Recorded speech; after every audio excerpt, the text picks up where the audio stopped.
In the latest episode of Jobless Reincarnation, we get what can be considered a travel episode, but it's not filler, as while it touches upon Rudy's feelings regarding what happened in the last episode, it also draws attention to what is going on or could go on between him and Roxy. So, getting to the recap. To begin with what happened in the last episode with Paul dying, Rudy is really thinking about how he acted in his past life compared to this one, and he's realized while he has made great gains in terms of being stronger, smarter, more social, even having a romantic relationship and now even a kid, the one thing he didn't work on was his relationship with his parents. And with losing Paul and Zenith seemingly in this state where she has some type of, I think the way Lilia puts it, she has magical impairment, but it sounds more like brain damage, since some things don't translate between Rudy's world / our world to their world. But either way, she's still in this very weird state, so it's kind of unclear whether or not Rudy can make this last minute, second, however you want to put it, recovery. And even if he didn't bond with his original parents, didn't bond with Paul, maybe he can bond with his mother. Getting to the second topic, while Rudy's going through all this, Paul's death, Zenith's state of mind, he has kind of done what he often does, and that is kind of secluded himself from the rest of the group. Ellen leaves, Geese, the rest of them, they figure, he just went for something major, leave him alone. Roxy's different. She recognizes, because she's known Rudy since he was a child, when he gets like this, he doesn't easily come out of it, and does not just leave him alone for a while, because that just gives him more time to dig a deeper hole into his despair. So instead, she checks in with him, tries to relate in some sort of way, but Rudy's not trying to hear that. He's met Roxy's parents. He knows they're alive and well, compared to him, who has at this point lost 3 parents in his lifetime. Well, his 2 lifetimes. So with that not working, Rudy not wanting to go out for like a day trip, she decides, in his vulnerability, sex would be the best way to make him feel better. And I wouldn't say it makes him feel better, but it definitely takes his mind off things, to the point where now he finds himself shifting from thinking about his mom and his dad to now worrying about what Sophie may feel or think. What did he do? He does love Roxy, but doesn't know how to deal with these feelings, which brings us to the last topic of what's going to come next. Now, it should be noted, on top of Roxy taking advantage of Rudy when he was in a vulnerable position, it seems Annalise did talk to her about the fact that Rudy does have someone, is having a kid, and Roxy was like, this is my chance, so I'm going to disregard all that. So, with that in mind, it's hard to say if Annalise is a good grandmother or a bad one, since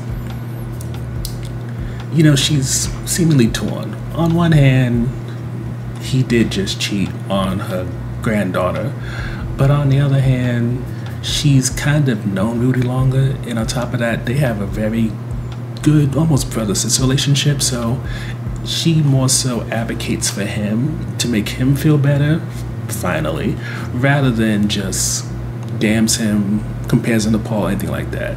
Though, I should note, Paul is brought up in terms of, for Rudy, there's always the option of him marrying Roxy. Since Roxy does love him, he loves her, so why not? And in combination, unlike Cliff, Rudy's not religious, Sophie's not religious, seemingly Roxy isn't that religious either, so having 2 wives is not seemingly against the law. It doesn't go against anybody's religious beliefs, so that's an option. And yes, in terms of precedent, Zenith might have not been happy with it at first, but that's because Paul was trying to hide, sneak around. In this case, Rudy can be upfront about everything, and that may not soften the blow, but at the very least, it gives Sophie the option to say no.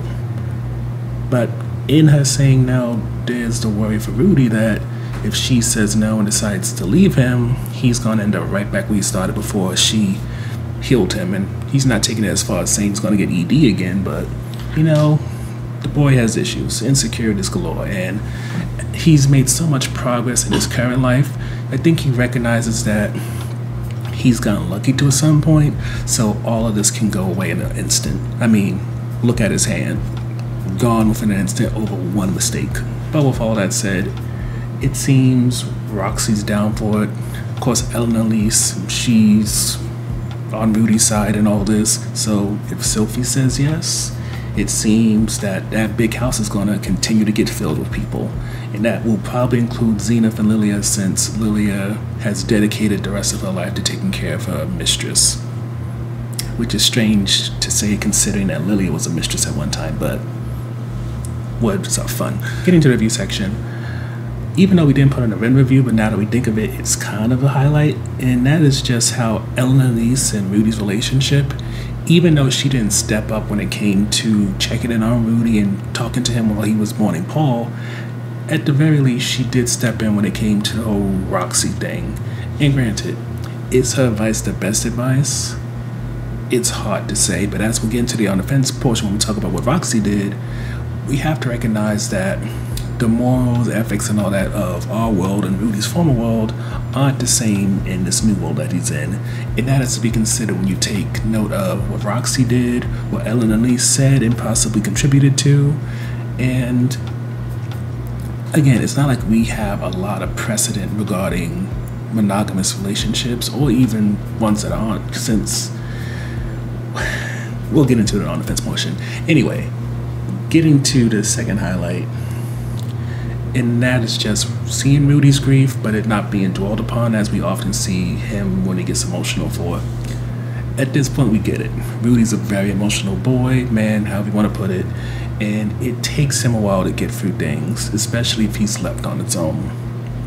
So, getting just a taste of that, then Roxy kind of taking him off that path, it allows for, whether it's Sophie and him bonding and them talking about it, for him to start really processing it, or in terms of when he has a kid, making it so that he has a bond with them, there's still ways for him to do some type of course correction, repent, however you want to put it, that I don't think we need to see through him dwelling on his past parents, or dwelling on what relationship he did or did not have with Paul and with Zenith. It would be wonderful if she does recover and those two can build a proper relationship, but I don't know if it's necessary, because there are other paths that can be taken. Which leads us to the whole issue of what Roxy did and Elise co-signed in some ways. Now, did Rudy eventually consent to Roxy coming on to him and putting him into a position to cheat on Sophie? Yes. But at the same time, just because he consented to it, it doesn't take away from her admitting that she wanted to take advantage of him. Never mind it being noted before that Roxy is a much older woman, and even though she's probably around the same age as Rudy, if you combine his past life to his current life, let's not forget that past Rudy was stunted probably to the point where the age that he is in this new world, that's probably when he stopped developing, especially mentally and emotionally, so it's weird and kind of complicated. But again, she forced him into a situation where even if he did consented, I don't know if he consented at the moment because he just didn't have the energy to fight it. He consented because he really wanted it. It's hard to say, because this is one of those situations where Jobless Reincarnation gets a little bit murky. And what doesn't help is that on top of Roxy just happened to take this chance, she knew that he was married, knew that he had a kid on the way. Elise co-signed by giving her this information, and then is trying to make the situation seem less serious, and that leads to the part that kind of makes us feel torn, is that, again, we're bringing what we feel and what we think based off of what this world considers acceptable, completely not thinking about, as Elise brings up, if you're a follower of Miller's, yeah, the idea is one man being with one woman for the rest of your life. But if you're not part of that faith, as shown by Elise's life, as shown by Paul's life, people can have multiple partners, and it doesn't seem like slut-shaming, stuff like that, is like a regular thing. And granted, part of it's because they don't have the internet, so certain terms and ways and culture don't necessarily go about. But lest we forget, when it comes to mating and dating, it hasn't been something that's really been dived into too much. Yes, we have Eloise as an example. Yes, we have Paul. And we even have some of the beast creatures in terms of how they do mating rituals. But while we've been to many places, met many different type of people, and seen parts of their culture, mostly in visuals, in terms of really getting to see whether or not, as we saw in the past, if sex work is only something that's acceptable in this area, or else it's something worldwide that's considered acceptable. It's not something this show has touched upon, but it is an area of development that even after all these episodes, there's still this pocket of something it can bring up, and in some ways that's exciting.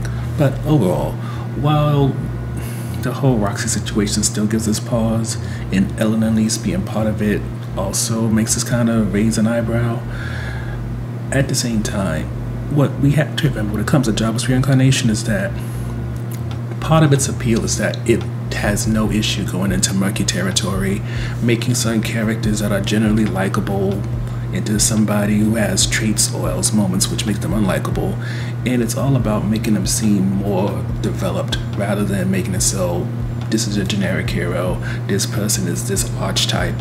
No, these people have full lives, personalities, desires, goals that sometimes may conflict with what you want for them, and since you have no control, you just have to accept it and keep it pushing.